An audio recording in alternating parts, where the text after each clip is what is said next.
नमस्कार, मी वैष्णवी. एमबी न्यूजच्या या लोकप्रिय चॅनलच्या या विशेष सत्रामध्ये आपल्या सगळ्यांचं मी स्वागत करते.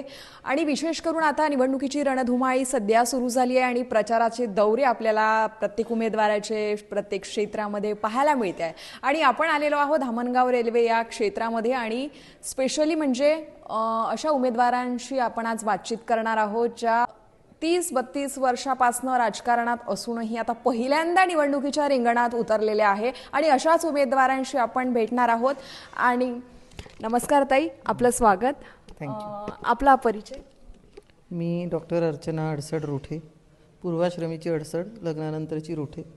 आणि अतिशय प्रेमाने लोकांनी मला एक नाव दिलेलं आहे अक्का. म्हणजे घरी लहानपणापासून म्हणायचे आणि मग सगळेजण अक्काच म्हणतात. आणि माझं शैक्षणिक जे अकॅडमिक्स आहे तर माझी PhD झालेली आहे. बिझनेस इकॉनॉमिक्ससारख्या विषयामध्ये मी PhD केलेली आहे. बुटीबोरी पुनर्वसनाचा जो विषय होता त्यामध्ये जेव्हा लोक विस्थापित होतात तर त्यांचा आर्थिक जीवनावर काय परिणाम होतो त्याचं विश्लेषण सगळं माझ्या थेसिसमध्ये आहे आणि त्यावर मी काम केलेलं आहे. Basically I am a science student. Me BSc computers केलं आहे. त्याच्यानंतर इंडस्ट्रियल रिलेशन आणि पर्सोनल मॅनेजमेंटमध्ये माझी मास्टर्स आहे आणि त्यानंतर मी PhD केले आहे. आणि वयाच्या 16व्या वर्षी स्काउट गाईडच्या अंतर्गत मला राष्ट्रपती पुरस्कार पण मिळालेला आहे. आणि खेळाची सुद्धा विशेष आवड होती, त्याच्यामुळे मी बास्केटबॉल खेळायची. म्हणजे मी जवळपास खो खो, कबड्डी सगळेच खेळ खेळलेली आहेत शाळेमध्ये वगैरे असताना. पण बास्केटबॉलमध्ये मला युनिव्हर्सिटी प्लेयर आहे मी. वादविवाद स्पर्धा, परिसंवाद हे सगळ्यांमध्ये एक विशेष सहभाग असायचा कॉलेज जीवनामध्ये सुद्धा. आणि तेव्हापासनं आपण घरात जे वातावरण होतं म्हणजे वडिलांना काम करताना जे पाहिलं किंवा आईवडिलांकडनं आजोबांबद्दल जे ऐकलं तर त्या सगळ्यांमुळे थोडंसं लोकांमध्ये आपण वावरलं पाहिजे, काम केलं पाहिजे, समाजासाठी काम केलं पाहिजे ही एक भावना आपोआपच कधी वाढत गेली. आणि हे काम कधी सुरू झालं मला स्वतःलाही कळलं नाही. कॉलेज लाईफमध्ये मग मला वाटते 12वीत असतानाच वगैरे ABVPचं काम चालू केलं. ते करता करता भाजपमध्ये सक्रिय झाले. अशा पद्धतीने समाजासाठी जे जे काही करता आलं ते करणं चालू आहे, करत राहील. ताई, आपण भाजपमध्ये गेल्या 32 वर्षापासून सक्रिय आहातच राजकारणामध्ये, परंतु तुम्ही आजपर्यंत कुठलं पद घेतलं नाही आहे. आता थेट नगराध्यक्ष पदासाठी निवडणुकीच्या रिंगणात उतरणार आहात. तर तुमचं काही दादासुद्धा विद्यमान आमदार आहेत, तुमचं काय व्हिजन असेल? माझ्याजवळ खूप मोठं पद होतं. मी कार्यकर्ता होती. कार्यकर्ता हे कुठल्याही पक्षाचं सगळ्यात जबाबदारीचं पद असते आणि ते कार्यकर्त्याचं पद मी इतके वर्ष अतिशय जबाबदारीने सांभाळल्यामुळे आज जो पक्षाने आदेश दिला आहे आणि कार्यकर्त्यांनी जे माझ्या पाठीमागे उभे राहिले सगळे आणि त्यांच्या इच्छेचा मान ठेवत मी आज या निवडणुकीच्या रिंगणामध्ये. ताई, विशेष मला विचारावंसं वाटेल, आता अमरावतीमध्ये सुद्धा काही घटना घडत आहेत आणि गेल्या 8 दिवसाच्या पूर्वी मालेगावमध्ये एका चिमुकलीवर अत्याचार झाला. तर विशेष ताई, महिलांसाठी काही विजन असेल का? महिला सशक्तीकरण हा विषय असणारच आहे. त्यांना आर्थिकदृष्ट्या संपन्न त्या कशा होतील हा विषय जरी असेल तरी त्यासोबतच त्या मानसिकदृष्ट्या पण जास्त सक्षम कशा होतील. कारण कधी कधी असं असतं की आपल्या डोक्यांमध्ये असे विचार असतात की आपण हे करूच शकत नाही. म्हणजे आपणच आपल्याला कधी कधी डिग्रेड करून टाकतो. तर अशी जिथे प्रॉब्लेम्स असतील त्यातूनही आपण सगळं त्या महिलांना वरती आणून त्यांना त्यांच्या पायावर सगळ्या दृष्टीने त्या कशा उभ्या राहतील याचा माझा प्रयत्न असेल. नक्कीच. तरी इथे काही रस्त्यांचे असेल, काही पाणी प्रश्न प्रत्येक काही प्रभागामध्ये आहे, तर काही फोकस आहे का की? नाही, मला असं वाटतं 15 वर्षामध्ये जे काम आहे आणि त्यापूर्वी पण आमचे नेते आदरणीय अरुणभाऊ अडसड जेव्हा पहिल्यांदा नगराध्यक्ष झाले तेव्हा धामणगाव नगरासाठी त्यांनी पहिली पाण्याची योजना आणली होती. आणि त्यानंतर पुन्हा जेव्हा भारतीय जनता पार्टीची सत्ता आली तेव्हा त्याला एक्सटेन्शन घेऊन त्याला फिल्टर प्लांट म्हणजे जे काही होतं पूरक त्याला जे काही होतं ते पुन्हा भारतीय जनता पार्टीच्या काळात झालं. त्याच्यानंतर आमचे नेते आता आमदार जे आहेत विद्यमान आमदार प्रतापदादा ते आमदार ते नगराध्यक्ष झाल्यानंतर त्यांनीसुद्धा पाण्याची जोड योजना आणली जेणेकरून दत्तापूरमध्ये तिकडे जो आता कसं आहे ग्रामीणचे लोक फार शहराकडे वळतात आहे, इकडे धामणगावकडे वळतात आहे, त्याच्यामुळे बऱ्यापैकी वस्ती वाढते आहे. तर दत्तापूर भागामध्ये जो पाण्याचा प्रॉब्लेम येत होता, प्रेशर येत नव्हतं, म्हणून तिथे एक जोड योजना देऊन तिकडे वेगळी स्वतंत्र पाण्याची टाकी होते. तर पाण्याच्या प्रश्नावर सतत काम होतं. येणाऱ्या 50 वर्षाच्या काळामध्ये धामणगावच्या जनतेला पाण्याचा कुठलाही त्रास होऊ नये या विजनवर तेव्हापासून आदरणीय भाऊंपासून आम्ही सगळे काम करतोच आहे. आणि तुम्ही जर धामणगावामध्ये जरा फेरफटका मारला, फक्त मेन रोडच नाही, मी तर आतमधल्या गल्ल्यांमधून फिरा असं म्हणेल तुम्हाला, तर तुम्हाला छोट्या छोट्या गल्ल्यांमध्ये सुद्धा काम झालेलं दिसेल. सिमेंट रस्ते दिसतील, नाल्या दिसतील. तर अशा पद्धतीचं सगळं काम तेव्हाही चाललेलं होतं आणि याच्या पुढेही चालत राहणार आहे. या प्रभागामध्ये आता तुम्ही नगराध्यक्ष म्हणून निवडणुकीच्या रिंगणात आहे, तर काही काँग्रेसकडनं असतील, काही बाकी पक्षाकडून असतील, विरोधी पक्षनेत्याकडून, तर या सगळ्यांसोबत तुम्ही कसे प्रतिस्पर्धी असणार? मला असं वाटते की काँग्रेस किंवा इतर पक्ष असा काही माझा विषय नाही आहे. मी प्रत्येक मतदारापर्यंत पोचते आणि मी जेव्हा फिरली जवळपास 70% गावामध्ये मी डोर टू डोर माझं फिरणं झालेलं आहे आणि उत्स्फूर्त प्रतिसाद आहे लोकांचा. अतिशय आनंदाने त्यांनी माझं स्वागत केलेलं आहे. त्याच्यामुळे इतर गोष्टींचा विचार करण्याची मला फारशी गरज वाटत नाही. तुम्ही प्रचारही सुरू केला, प्रचार अर्धापर्यंत झालाही, तर या प्रचारादरम्यान मतदारांची तुमच्यासमोर कुठली आव्हाने आहे? नाही, मतदारांचं असं विशेष कुठे मला आव्हान ह्याच्यासाठी जाणवलं नाही, कारण त्यांचा इतक्या वर्षाचा जिव्हाळा, प्रेम, त्यांच्यामध्ये बरेच लोक म्हणायचे की अक्का तुम्ही नेहमी मागून काम करता, कुठेतरी या ना, आमची इच्छा आहे. तर या सगळ्या उलट भावना त्या होत्या. त्याच्यामुळे प्रत्येक ठिकाणी मला ती पॉझिटिव्हिटीच मिळाली आहे आणि छोट्या मोठ्या समस्या असतात, सगळेजण सांगतात आणि त्यांना हा विश्वास आहे की नाही आम्हाला माहिती आहे तुम्ही करूनच टाकाल. त्याच्यामुळे असं त्यांच्यामध्ये जो ॲक्सेप्टन्स आहे, तर आय रिअली अप्रिशिएट आणि आय एम व्हेरी हॅपी. नक्कीच. तर या धामणगाव क्षेत्रामध्ये हे मेन आहे, इथून चांदूर रेल्वे म्हणा, अमरावती, यवतमाळ बसेस जातात, परंतु शास्त्री चौक जो मेन चौक आहे तिथून तर त्या शेपला शाळा जो म्हणजे रस्त्याची जी दुरवस्था आपल्याला पाहायला मिळते आहे ते अजूनही दुरस्त नाही, त्यावर काय सांगाल?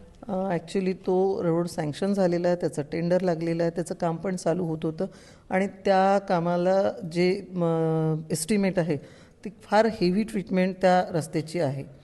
पण मध्यंतरी आमचे लाडके देवेंद्रजी जे आहेत या महाराष्ट्राचे मुख्यमंत्री, त्यांच्याकडे दादांनी एक अजून मागणी केली की मग गटर योजनाची अंडरग्राऊंड म्हणजे सिवेज प्लांटचं जे सगळं आहे, कारण बाहेरून नाल्या वाहतात, सगळं वाहतात, रोगराई पसरते. तर तो चर्चेचा विषय चालू असताना दादांनी सहज म्हटलं देवेंद्रजींना की मला पण माझ्या गावासाठी हे तुम्ही द्या आणि देवेंद्रजींनी लगेच प्रस्ताव टाकायला सांगितलं. तो प्रस्ताव जो आपण टाकलेला आहे तो पण शेवटच्या टप्प्यामध्ये आहे आणि कसं असते की जिथून जिथून ती पाईपलाईन जाणार आहे, जिथून जिथून ते सगळं होणार आहे, त्या मॅपमध्ये तो रोड पण आहे.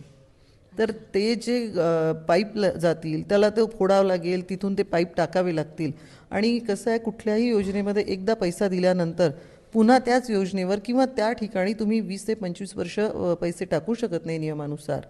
तर आपल्याला तो रस्ता फोडून तिथे आतमध्ये ते सिवेजचे पाईप जातील आणि ते बंद झाल्यावर मग त्याच्यानंतर तो रोड चालू होईल असं ते डोक्यात असल्यामुळे तो थोडासा थांबलेला आहे.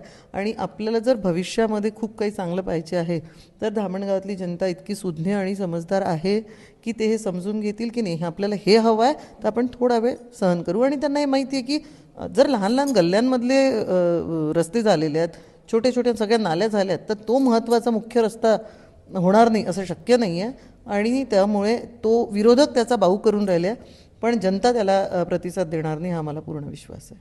नक्कीच. तर एक क्षेत्रामध्ये धामणगाव स्पेशली एव्हरग्रीन आपल्याला पाहायला मिळते, सर्वेक्षण वायू वगैरे, परंतु तुमचा काही आणखी ॲडिशनल करायची काही हे जसं मी तुम्हाला पूर्वीच सांगितलं की नाही महिला सशक्तीकरणासाठी आम्ही काम करणार, तर ह्याच्यामध्ये एक क्लस्टर टाकायला पाहिजे महिलांसाठी. हे माझ्या डोक्यात बऱ्याच दिवसांपासून होतं आणि दादांच्या पण डोक्यामध्ये होतं. तर त्याच्यामुळे महिलांसाठी एक क्लस्टर उभारण्याचं माझं काम चालू आहे आणि ते माझं शेवटच्या टप्प्यामध्ये येणाऱ्या 6 महिन्यामध्ये धामणगावामध्ये महिलांसाठी क्लस्टर चालू झालेलं असेल, जेणेकरून महिलांना त्यांच्या घरामध्ये काम मिळेल. कारण जेव्हा आपण इंडस्ट्री टाकतो तर महिलांना तिथे जाऊन काम करावं लागते, कोणालाही जाऊन तिथे काम करावं लागते. पण क्लस्टर ही अशी एक योजना आहे जी आपल्या केंद्र सरकारने घेतली आहे आणि राज्य सरकार पुरस्कृत क्लस्टर्स अशा पद्धतीने काम करतात की तुम्ही एक जॉबवर्क टाईप त्यांना देऊ शकता, म्हणजे त्या त्यांच्या घरी राहून काम करून अर्थार्जन करू शकतील. तर हा एक महत्त्वाचा विषय आहे, कारण महिला जर संपन्न झाली तर समाज हा आपोआप संपन्न होतो. मग ती महिला मानसिकदृष्ट्या, आर्थिकदृष्ट्या, सामाजिकदृष्ट्या जितकी सुदृढ होत जाईल तितका समाज सुदृढ होत जातो आणि त्या गोष्टीचा एक तुम्हाला सामाजिक परिणाम येणाऱ्या काळामध्ये नक्की दिसेल. दुसरा अत्यंत महत्त्वाचा विषय आहे की धामणगाव हा सर्वांगीण दृष्टीने विकसलेला भाग होता पहिलेपासून.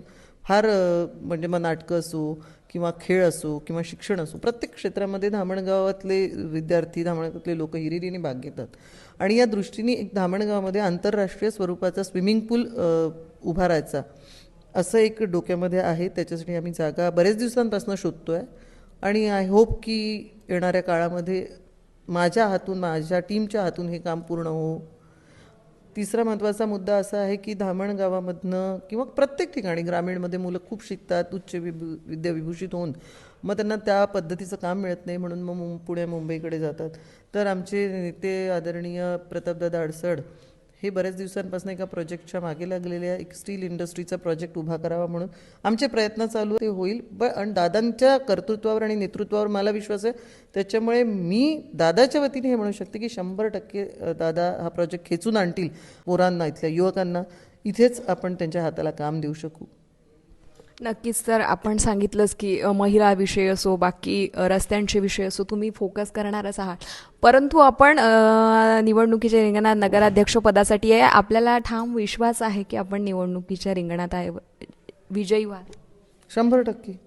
ज्या पद्धतीने जनता मला प्रतिसाद देते आहे, ज्या पद्धतीने मी 25-30 वर्षांपासून काम करते आहे आणि जे माझी अबिलिटी आहे, तर लोक सगळ्या गोष्टींचा विचार करतील. आणि सगळ्यात महत्त्वाचा विषय हा आहे की केंद्रामध्ये भारतीय जनता पार्टी आहे, राज्यामध्ये भारतीय जनता पार्टीची सत्ता आहे आणि आमदारसुद्धा भारतीय जनता पार्टीचा. आणि अतिशय आनंदाने मला सांगावंसं वाटतं की असा कुठलाही विषय नाही आहे की आमचा प्रतापदादा, आमचे बावनकुळे साहेब आहेत, देवेंद्रजी आहेत, इतरही सगळे मंत्री आहेत, त्यांच्याकडे दादांनी शब्द टाकला आणि तो पूर्ण होणार नाही असं कधी झालेलं नाही आहे. तुम्ही पाहिलं असेल मध्यंतरीच्या काळात 12 तासामध्ये एक GR दादांनी शब्द टाकला आणि ती मेहनत घेऊन तो शेतकऱ्यांचा जो GR होता अत्यंत महत्त्वाचा तो बदलवून आणला. त्याच्यामुळे जनतेला हे माहिती आहे की आपल्याला जर गावाचा विकास करायचा आहे तर आपल्याला इथे पुन्हा भारतीय जनता पार्टीच्याच लोकांना निवडून आणायचं आहे.